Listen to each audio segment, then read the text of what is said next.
বহু বছর আগের একটা ঘটনা। এক ছোট্ট বালক এক জায়গায় বসে আছে। সেই বালকের সামনে ওই সময়ের সবচেয়ে শ্রেষ্ঠ যে জ্যোতিষী, সেই বালকের চেহারার দিকে তাকার পরে বলতেছে, তোমার হাতটা আমি একটু দেখতে চাই।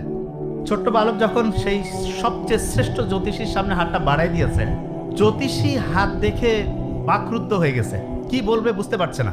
ছোট্ট বালক আর এই জ্যোতিষীর মধ্যকার ঘটনা দেখে ছোট্ট বালকের বাবাকে ওই বালকের একজন আত্মীয় খুব দ্রুত ডেকে নিয়ে আসছে। ওই ছোট্ট বালকের বাবা কিন্তু কোনো সাধারণ লোক না, খুব অসাধারণ ওই সময়ের একজন সম্রাট ছিলেন। তা সম্রাট নিশ্চিতভাবেই খুব জ্ঞানী মানুষও ছিলেন, খুব ভালো মানুষও ছিলেন। তো উনি জ্যোতিষীর চেহারার দিকে তাকায় বুঝতে পারতেছে যে সামথিং ডিফারেন্ট, ভিন্ন কিছু হয়তো বা জ্যোতিষী লক্ষ্য করছে এই ছোট্ট বালকের মধ্যে। তখন উনি জ্যোতিষীকে অভয় দিল যে আপনি যা কিছু দেখছেন সেটা আমাকে জানাতে পারেন। তখন ওই জ্যোতিষী বলতেছে যে মাননীয় সম্রাট, আপনার এই সন্তান, তার চেহারা, তার হাতের মধ্যে যে রেখা, এইটা দেখে আমি যেই জিনিসটা লক্ষ্য করছি সেটি হচ্ছে এই ছোট্ট বালকের সুনাম আপনার সুনামকে ছাড়াই যাবে। এই ঘটনা শোনার পরে বাপ যদি শোনে যে ছেলে তার মর্যাদাকে কাটিয়ে ছাড়িয়ে আরো সামনে যাবে, তখন একজন বাপ সবচেয়ে বেশি খুশি হয়। তো ওই সম্রাটও খুবই খুশি হয়েছে। খুশি হওয়ার পরে সেই জ্যোতিষীকে বলছেন যে আপনি কি চান। তা জ্যোতিষী বলছে যে আমি যেটা ভবিষ্যৎ দেখতে পাচ্ছি সেটা যদি সত্যি হয়, এইটাই হবে আমার জীবনের সবচেয়ে বড় চাওয়া। তারপরও সম্রাট তো কিছু দিব না, এটা কেমন হয়। তা বলছে ঠিক আছে, আপনার কোনো যদি সাজেশন থাকে বলেন একটু। তখন ওই জ্যোতিষী সম্রাটকে কয়েকটা সাজেশন দিয়েছে, কয়েকটা বুদ্ধি দিয়েছে। এই বুদ্ধিগুলোর মধ্যে একটা বুদ্ধি ছিল যে এই ছোট্ট বালক কিন্তু সাধারণ কোনো বালক না, একে সবসময় আপনি আপনার আশেপাশে রাখবেন। তা সম্রাট চিন্তা করছে ওই সময়ের সবচেয়ে শ্রেষ্ঠ জ্যোতিষী যেহেতু এই পরামর্শ দিয়েছে, তাহলে আমার ছোট্ট শিশুকে আমার সাথেই রাখতে হবে। ছোট্ট শিশুর বয়স 8 থেকে 10, সবসময় সম্রাটের পাশেই থাকে। একবার হলো কি, ওই সময়ের সবচেয়ে শ্রেষ্ঠ ধনাঢ্য ব্যবসায়ী ওই সময়ের চেয়ে, উনি হচ্ছে ওই সম্রাটকে ভিজিট করতে আসছে। তা যেটা হয়, একজন সম্রাটের সাথে কেউ যখন দেখা করতে যায় তখন নিশ্চিতভাবে কোনো উপহার নিয়ে যায়। তো ওই সময়ের সবচেয়ে শ্রেষ্ঠ যিনি হচ্ছেন ব্যবসায়ী, উনি ওই সময়ের সবচেয়ে শক্তিশালী, সবচেয়ে আকর্ষণীয় একটা ঘোড়া নিয়ে আসছে। ঘোড়াটা এত শক্তিশালী এবং এত আকর্ষণীয়, রাজ্যের যারা সম্রাটের খুব কাছের মানুষজন ওই ঘোড়া দেখে একটু লোভ হয়েছে। সম্রাটকে বলতেছে যে আমাদের একটা আর্জি আছে, যদি একটু শুনেন। বলছে বলো। বলতেছে যে আমাদের মনটা চাচ্ছে আমরা একটু ওই ঘোড়াটার মধ্যে একটু চড়তে চাই। তা সম্রাট খুব ভালো মানুষ ছিলেন, খুব উদার ছিলেন। বলছে ঠিক আছে চলো। তা কে আগে চড়বে কে পরে চড়বে, পরে বললো যে ঠিক আছে, অ্যাকর্ডিং টু এইজ, বয়স অনুসারে যার বয়স বেশি সে আগে চড়বে। তা সিনিয়র যে উনি চড়তে গেছে, ঘোড়া যখনই উঠতে গেছে ঘোড়া এমন একটা ধাক্কা মারছে একদম পড়ে গেছে। তখন সবাই চিন্তা করলো বয়স্ক মানুষ, এই জন্য বোধহয় ঘোড়ায় চড়তে পারছে না, তার চাইতে যে জুনিয়র সে যাচ্ছে। ও বাবা, এ ঘোড়ায় যখনই চড়তে মুভমেন্টে গেছে, চড়ার মুভমেন্ট, ওই সময় ঘোড়া দ্বিগুণ বেগে তাকে ধাক্কা মারছে। সবাই তো মহা চিন্তায় পড়ে গেল, এত আকর্ষণীয় ঘোড়া, আমাদের জীবনে চড়ার যে ইচ্ছা এটা কি পূরণ হবে না। এইরকম করে 8-10 জন চেষ্টা করছে, প্রত্যেকেই ঘোড়ায় চড়ার অ্যাটেম্প নিছে, ঘোড়া ধাক্কা মেরে ফেলে দিছে। ওই যে সবচাইতে ধনী মানুষ যে ওই ঘোড়া নিয়ে আসছে, উনিও একটু বিব্রত যে কি হইলো হঠাৎ করে ঘোড়ার, যে ঘোড়ায় কেউ চড়তেই পারছে না। তখন ওই ছোট্ট বালক তার বাবাকে বলছে, বাবা আমি এই ঘোড়ায় চড়বো। সবাই বলছে না না, মহামান্য সম্রাট, আপনার আমাদের এইটা ভবিষ্যৎ, একে এই ঘোড়ায় চড়তে দেওয়া যাবে না, ফেলাই ফেলবে। তো বলছে খুব করে ধরে যে না বাবা, আমাকে একটু চড়ার সুযোগ দিতে হবে, আমি চড়বো। তো এই কথা শোনার পরে সবাই বলতেছে না না, ওকে চড়তে দেওয়া যাবে না। ওর বাবা বলছে না বাবা, তুমি দেখতেছো না তোমার বড় বড় যারা আঙ্কেল শ্রেণীর মানুষ তারাই চড়তে পারলো না, তুমি কিভাবে চড়বা। তো বলছে খুব কনফিডেন্টের সাথে যে বাবা আমি চড়তে পারবো। তখন সবাই সিকিউট, মানে আলাদা যদি ধাক্কা মেরে দেয়, সবাই জাল ধরে বসে আছে যে ওই ছোট্ট বালককে চড়তে গেলেই তো ধাক্কা মারবে, সে ওইখানে যাতে পড়ে। কিন্তু হতবাক করার ব্যাপার হচ্ছে ওই ছোট্ট শিশু 8-10 বছর বয়স, যার ভবিষ্যৎ খুব উজ্জ্বল, সে ঘোড়ার কাছে গেল, একটা ছোট্ট কাজ করলো, বাস জাম্প করে ঘোড়ায় উঠে পড়লো। খালি উঠে পড়লো তাই না, ঘোড়ায় রানিং শুরু করে দিছে। 10-12-15 মিনিট চতুর্দিকে চক্কর লাগায় এসে আবার যেখান থেকে সে উঠছিল সেখানে থামলো। সেনাপতি, তারপরে যারা বড় বড় বীর, তারা হতবাক হয়ে গেছে, কিরে এই ছোট্ট বালক 8-10 বছরের, আমরা কেউ ঘোড়ায় চড়তে পারলাম না, এ চড়তে পারলো, কারণটা কি? তখন ওর বাবা বলতেছে, বাবা তুমি ঘোড়ায় চড়তে পারলা, তোমার আঙ্কেলরা বড় বড় যারা সেনাপতি বীর, এরা চড়তে পারলো না, কারণটা কি? তা বলছে, বাবা আমি ঘোড়াটার দিকে লক্ষ্য করছিলাম যে হ্যাঁ, ঘোড়াটা খুব বিরক্ত ছিল। কি কারণে? বলছে যে ঘোড়াটা যে জায়গায় ছিল, সূর্যের আলো এমন অ্যাঙ্গেলে পড়তেছিল যে ওই ঘোড়াটা তার ছায়াটা দেখে খুব অস্বস্তির মধ্যে ছিল। ঘোড়াটা তো খুব আকর্ষণীয়, ওর ছায়া দেখে সে তাকে একটা কম্পিটিটর মনে করছে, যে তার সামনে হয়তো বা আরেকটা কেউ তার সাথে কম্পিটিশনে আছে। এই জন্য যেই ওর ঘোড়ার মধ্যে চড়ার চেষ্টা করতেছে, সে ধাক্কা মেরে ফেলাই দিচ্ছে।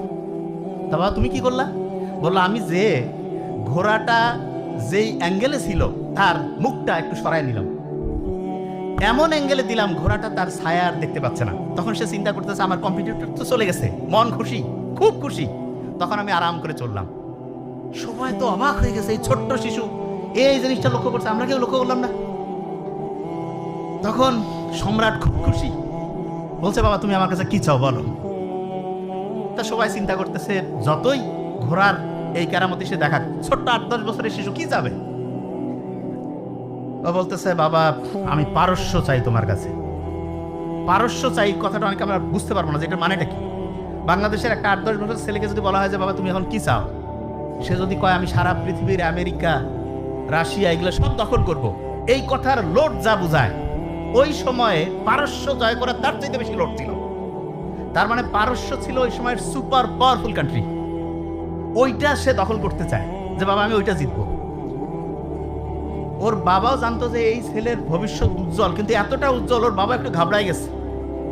বলছে যে বাবা ঠিক আছে, পারস্য আশেপাশের যারা ছিল এরাও করছে যে কিরে এ যদি পারস্য দখল করতে চায়, যদি এই চিন্তা পারস্য সম্রাটের কাছে যায়, তাহলে আমাদের তো এখনই শেষ করে ফেলবে। যাই হোক, ওর বাবা বলছে ঠিক আছে তুমি এখানে থাকো। ওর বাবা যুদ্ধে চলে গেল। যুদ্ধে যাওয়ার পরে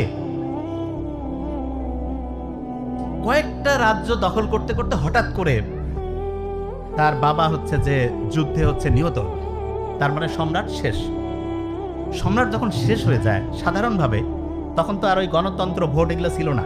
কে তাহলে রাজ্য দখল করবে? রাজ্যের ক্ষমতা কার হাতে আসবে? ওই ছোট্ট শিশু বলতেছে অটোমেটেড সেই ক্ষমতার অধিকারী। তা আশেপাশের যারা লোকজন আছে তারা চিন্তা করতেছে যে আমরা অন্য যে আশেপাশের যে রাজ্যগুলো আছে তাদের সাথে একটু লিয়াজও করি। আর অন্য রাজ্যরা চিন্তা করতেছে যে সম্রাট যেহেতু নাই, ছোট্ট এক শিশু কি করবে, এই রাজ্য দখল করব। এইরকম পারস্পরিক কথাবার্তা চলছে। ওই যে জ্যোতিষী হাত দেখছিল, চেহারা দেখছিল, বলছিল না যে সাধারণ কোনো বালক না, এ অসাধারণ কিছু করবে।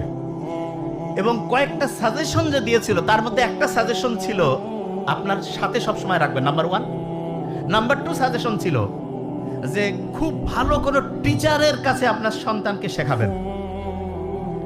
তো ওর বাবা বিখ্যাত সম্রাট যখন যুদ্ধে মৃত্যুবরণ করলো, এবং ওই যে যেটাকে আমরা বলি যে হচ্ছে যে জ্যোতিষী যে তার হাত দেখছিল, এর মাঝখানে কিন্তু 5-6 বছর সময় অতিক্রান্ত হয়েছে। এবং এই 5-6 বছরের মধ্যে একটা অসাধারণ ঘটনা ঘটছে। ঘটনাটা কি? ওর বাবা যখন শুনলো যে খুব ভালো কোনো টিচারের কাছে আমার সন্তানকে পড়াতে হবে, তখন উনি খোঁজ লাগালো যে সবচেয়ে শ্রেষ্ঠ টিচার কে আছে। খুঁজতে খুঁজতে উনি একজনের খোঁজ পেয়েছে যে ওই সময়ে সব মানে রাজ্যের মধ্যে সবচেয়ে শ্রেষ্ঠ শিক্ষক হচ্ছে একজন। ওনার কাছে লোক পাঠাইলো, বললো যে আমাদের সম্রাটের যে ছেলে তাকে পড়াইতে হবে। তো উনি বলছে আমি কারো বাড়ি যেয়ে পড়াই না। বলছে না, সম্রাট তার ছেলেকে পড়াইতে হবে। বলছে তোমরা ফিরে যাও। সম্রাট আবার বলছে যে টিচার মানুষ তো, কোনো বেয়াদবি করবা না। উনি কি বলে সেটা আমাকে জানাও। টিচার যখন এইরকম কথা বলছে, বলার পরে ওরা আবার সম্রাটের কাছে আসছে। সম্রাট শোনার পরে বলছে আমি নিজে যাব। সম্রাট নিজে চলে গিয়েছে। যাওয়ার পরে বলছে যে আমি আমার যে সন্তানকে আপনার কাছে পড়াতে চাই, এটা কোনো সাধারণ সন্তান বা সাধারণ বালক নয়। এবং এই যে মাঝখানের যে ঘটনাগুলো, এরকম ঘটনাগুলো উনি বলে দিয়েছে। তখন ওই টিচারেরও একটু খুব আগ্রহ হলো যে দেখি তো আসলে এই বালকটা কত অসাধারণ। তখন ওই ছোট্ট বালককে বললো যে ঠিক আছে, আমি ওর সাথে দেখা করব। ওই ছোট্ট বালককে টিচারের সামনে নিয়ে আসা হলো। টিচার ওই ছোট্ট বালককে কয়েকটা প্রশ্ন করলো। করার পরে ওই ছোট্ট বালক এত অসাধারণ উত্তর দিল। ওই টিচার বলল যে আমি তাকে কয়েকদিন পড়াবো, এটা সিদ্ধান্ত আমি আসলাম যে কয়েকদিন পড়াবো। কিন্তু তার চেয়ে ইন্টারেস্টিং ঘটনা ঘটলো, কয়েকদিন পড়ানো যখন শুরু করছে, ওই বালকের মধ্যে এমন এমন কোয়ালিটি দেখলো, এই কয়েকদিনটা গিয়ে 4 থেকে 4.5 বছর লম্বা সময় ওই টিচার ওই বালককে পড়াতে থাকলো। এবং যা কিছু উনি পড়িয়েছেন তার মধ্যে 3টা খুব দামি শিক্ষা উনি দিয়েছেন। যেই দিন লাস্ট মিটিং হয় ওই টিচার এবং স্টুডেন্টের, তখন ওই স্টুডেন্ট বলছে যে স্যার আপনি আমাকে অনেক শিখিয়েছেন, আমাকে এমন 3টা পরামর্শ দেন যেটা আমি সবসময় মনে রাখবো। টিচার তাকে 3টা পরামর্শ দিল। এবং এই 3টা পরামর্শ, যেমন আমরা সূরা ফাতিহায় 7টা লাইন পড়ি না, 7টা আয়াত, ওই টিচার যা কিছু শিখিয়েছে তার সামারি উনি 3টা লাইনের মধ্যে করে দিয়েছে। এই 3টা লাইন অলওয়েজ মাথায় রাখবা। ওই ছোট্ট বালক যখন 15-16 বছর বয়স, তার বাবা এক জায়গায় যে যুদ্ধে গিয়ে নিহত হলো। তখন তার টিচারের যে প্রথম পরামর্শ, সেই প্রথম পরামর্শ অনুযায়ী যুদ্ধ শুরু হয়ে গেল। এবং প্রথম পরামর্শ অনুযায়ী উনি যে যুদ্ধটা করছে, সেই যুদ্ধে উনি জয়লাভ করলো।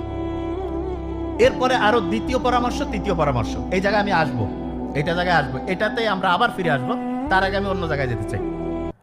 যতটুকু আমি বলছি আমি কিন্তু ধরি, এটা কিন্তু আমার স্পিচের নিয়মে আমি যা কিছু বলবো সেটা কিন্তু ধরবো। আমি একটু জাস্ট টেস্ট করি যে কে কিরকম করে মন দিয়ে শুনছে। নাম্বার 1 যেটা আমি বলছি, যে যেই টিচার ওই ছোট্ট বালককে পড়াচ্ছিল কত বছর পড়িয়েছে? ভেরি নাইস, 4.5 বছর, 4 থেকে 4.5 বছর, প্রত্যেকে জানছে। কয়টা উপদেশ দিয়েছিল? 3টা।